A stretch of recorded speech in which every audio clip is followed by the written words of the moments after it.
15 years ago, when he was breaking into the NFL as a wide-eyed rookie on a star-studded defense, Cameron Hayward had the advantage of sitting and learning behind the likes of Super Bowl champions Aaron Smith and Brett Keisel for the Pittsburgh Steelers.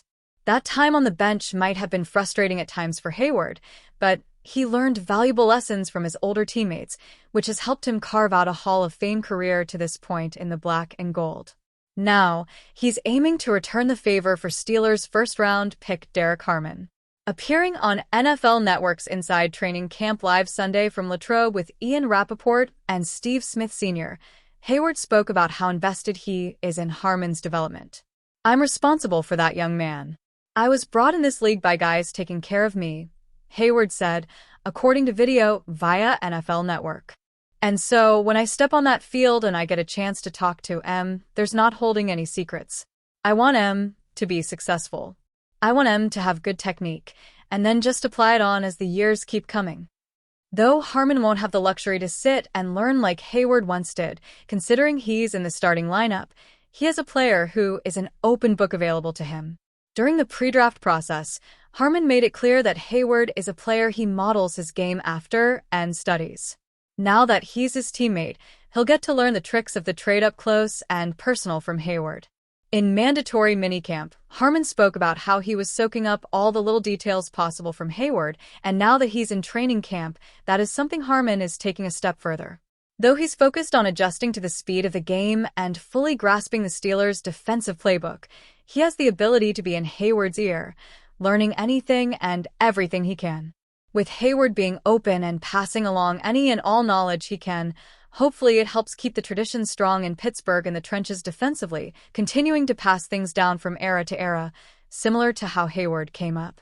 The Pittsburgh Steelers have already made 2 trades involving wide receivers this offseason. But Bleacher Report's Christopher Knox argued Tuesday the Steelers could make another to acquire Washington Commanders receiver Terry McLaurin. Knox named the Steelers the top landing spot for McLaurin, who is currently in a contract standoff with the Commanders. Knox proposed Pittsburgh trade a 2026 second-round pick and wideout Calvin Austin III for McLaurin. Adding McLaurin would likely mean paying 2 receivers over $30 million annually. For a franchise without a long-term quarterback plan, that could be problematic, wrote Knox. Through one lens, though, the move would make sense. Pittsburgh is clearly going all in with Aaron Rodgers this year, and McLaurin's precise route running and breakaway ability would mesh well with Rodgers. Looking beyond this season, the Steelers would then have 2 terrific pass catchers to help support their next signal caller. Washington could get back speedy receiver Calvin Austin III in this hypothetical deal while sending McLaurin outside of the NFC. ESPN's John Keim reported on July 31st that McLaurin has grown so frustrated with contract extension negotiations with the Commanders that he requested a trade. With the sides far apart, McLaurin held out for the first 4 days of training camp before reporting Sunday. "There has been no movement toward a new deal," one source said, wrote Keim. Why the Steelers acquiring Terry McLaurin makes sense. Knox presented the pros and cons for Pittsburgh landing McLaurin. It's a move the Steelers should be interested in if they are serious about going all in on 2025. Quarterback Aaron Rodgers has indicated this NFL season will very likely be his final one. That means, in all likelihood, the Steelers will again face quarterback uncertainty next offseason. The best chance for Pittsburgh to make a deep playoff run could be this season. The team's chances of being an elite contender would drastically increase with someone such as McLaurin as the team's number 2 receiver. McLaurin is arguably coming off his best season last year with Washington. He's posted 5 consecutive seasons with at least 77 catches and 1,000 receiving yards. Last year, McLaurin had 82 receptions with 1,096 receiving yards. He also had a career-high 13 touchdowns. Behind those numbers, McLaurin made second-team All-Pro for the first time. Why the Steelers shouldn't acquire McLaurin? The main reason the Steelers aren't likely to acquire McLaurin is where Knox began his argument. In addition to the trade compensation for McLaurin, the Steelers would have to sign the veteran receiver to a new contract. ESPN's Adam Schefter reported McLaurin could demand a higher salary than DK Metcalf, who the Steelers acquired and then signed to a 4-year, $132 million deal. Paying 2 receivers, one of which turns 30 in September, at least $33 million or more annually, is not a great recipe.